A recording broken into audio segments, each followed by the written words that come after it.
Howdy ho, guys and gals, it's Red, your friendly neighborhood tool bear, back again here in the Den of Tools, and today we're talking about SK Tools and what's going on. So, of course, SK, one of the biggest names in hand tools for made in the USA tools. They've been around for about 100 years at this point. Of course, last year they get acquired by Great Star, one of the largest hand tool companies in the world, of course, based in China, and that was it was some unsettling news for a lot of us. SK was a tradition, American tradition, one of the American classics there, and to get picked up by a Chinese company, it really hurt. And this wasn't the first one the Great Star had yanked out from underneath us. Of course, ShopVac was another big one over there in Pennsylvania. Now, ShopVac had shut down just kind of out of the blue. The management walked in one day, said, "Up, things didn't work out. We're done. Close the doors and let everyone go," with no warning. That really sucked for a lot of people. Took a lot of people by surprise, and I guess at some point you got to say, well, when Great Star walked in, bought them up, and started the plant back up, they saved a lot of jobs there, and they brought a lot of hope back to that community. Well, with SK Tools, a lot of question was what was gonna happen there. Were they gonna go back in and open up production there? And they didn't. In fact, they shut down production in the traditional plants that Ideal had been using for the production of SK Tools. But what happened was they moved it over to the production at the ShopVac facility. In fact, we got recent news. I wanted to verify that yes, it's true. They did. 40,000 square feet is being devoted to manufacturing of SK Tools at the plant in Pennsylvania. Which, I mean, it's still made in America, which is a good thing, and that's really important. Now, as far as Great Star, I want to take a moment and talk about who they are real quick before we get into the news and the information that I got, because I was just at the National Hardware Show. I literally just got home, sat down, fired up the old PC here because I wanted to tell you about what's going on. Now, Great Star, many of you may know them by WorkPro and other budget tool lines, which, they're known for hand tools as well as power tools there. But the reality is they have a lot of brands. Arrow, SK, ShopVac, BA. Get this, Lista. I had missed it. Did you know that they had Lista? Apparently they acquired them in 2018. Not been hearing too many people talk about how their quality has gone down ever since. Duratech, Goldblatt, WorkPro, Pony Jorgens, Pony another, Arrow and Pony both long-standing, American companies there now under the Great Star umbrella. Everbright, Prescott, Ole, Swiss Tech, Primeline, and Sheffield. As far as production, they've got 11 production bases in China, 3 in Southeast Asia, 4 in Europe, and 3 in the U.S. We got New Jersey, Primeline, California, and of course the ShopVac facilities there in Pennsylvania. And of course, this is all run by Gary Duboff. He's the group CEO over there for Great Star USA. Now, this guy came over from Arrow. If we look at where he came from, he's been at Great Star there for just a year and 4 months. 13 years at Arrow. Before that, 17 years at Masco Bath. So the guy's been doing stuff in American production and stuff for, 2 decades or more at this point. So high hopes that Gary knows what he's doing, is going to do the right thing. So let's talk about what I got and what is going on when it comes to the SK line. So, now I can't quote names or stuff. I talked to a whole bunch of people, and I've also talked to some other people prior to the show, and here's what we got. They don't know is the general consensus. They've got this brand. They're excited about the brand. They want to do something great with it. Now, one of the problems that I always felt that was going on with SK was that they didn't know who they were going to be when they grew up. They'd been acquired by Ideal.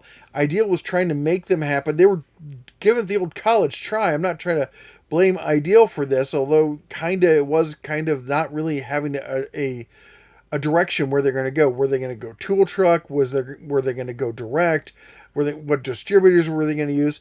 I mean, that's part of the problem with SK Tools, is that they're high-level professional tools. They're up there with Wright. They're up there with Matco and Snap-on and Proto and all of those. And that's not typically something that works great at retail. Not often you can have somebody come in and buy, a $1,000 set of wrenches. That's just not something that retail is set up for.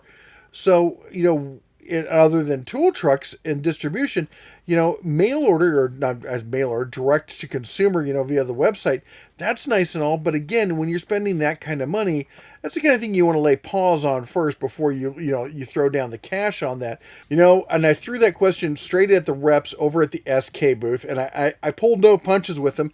And you know what? They didn't flinch. They said, you know what? You're totally right, Bear. Please don't eat us. We want to answer that question as best we can.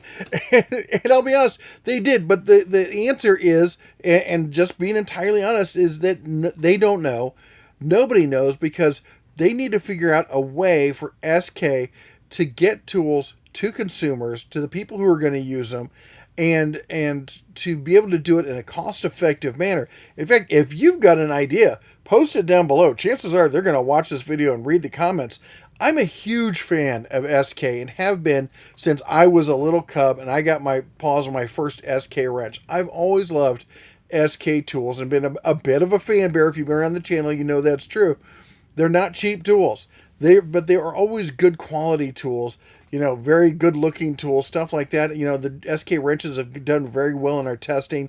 I still have, in fact, I have to this day several sets of SK ratchets.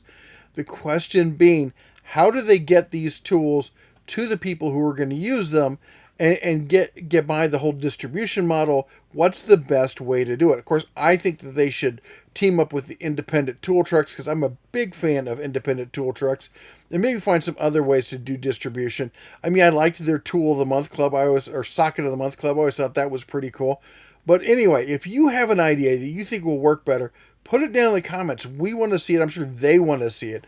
But the fact of the matter is that the people from SK, they're in good spirits. They're excited about Great Star because they feel that Great Star has more of a focus on hand tools and metallurgy and the concepts and the manufacturing behind tools than Ideal did. As I said, Ideal, the parent company, kind of had a different focus. They had their heads over in a different workspace dealing with wire and all that kind of stuff.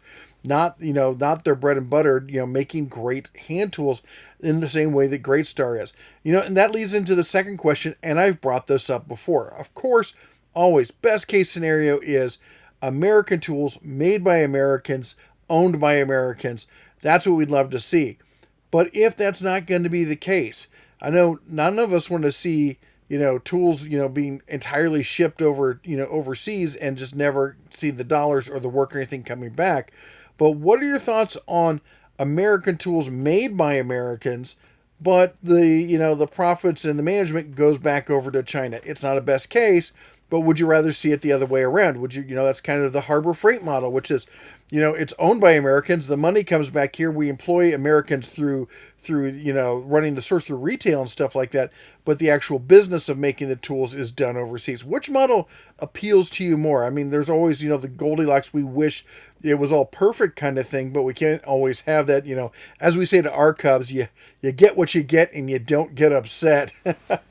Anyway, just starting the conversation, trying to get you what little information I have. I will say my one big takeaway from this whole thing is the guys at Great Star, I haven't talked to them, they really want to do something great with this brand. They are excited about it. And, everyone thinks about it's all a bunch of, it's all, what's China going to do with it? But everyone I talk to, they're Americans.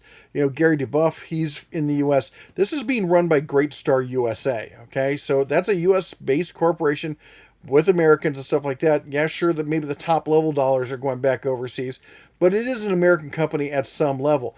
They're excited about this brand. The people at SK, they're excited about this brand. I'm excited with the possibility that they do something good with it. I wish I had the answers for you. I wish they had the answers. We don't at this time, but at the very least, what we do know is the tools are still being made in the U.S. They're being made over in Pennsylvania at the ShopVac facility.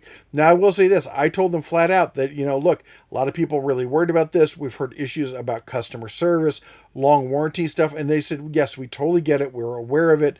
We read the boards and everything. We know what's going on. We're trying to ramp things up. We're trying to get that production level back up. And that's the problem. And, just, no pun intended, bear with us. So, claws crossed, they're going to be able to pull out of that nosedive and do something great with this company. Anyway, that's all the Bear has for you today. I got to say, I was sad about going to the show, It was a terrible show. It was an absolutely terrible show. Almost none of the big names were there, but I was excited about this one, so I just had to get it to you as soon as I can. Anyway, that's all the bear has for you today. You all take care, God bless, and as always, shine on.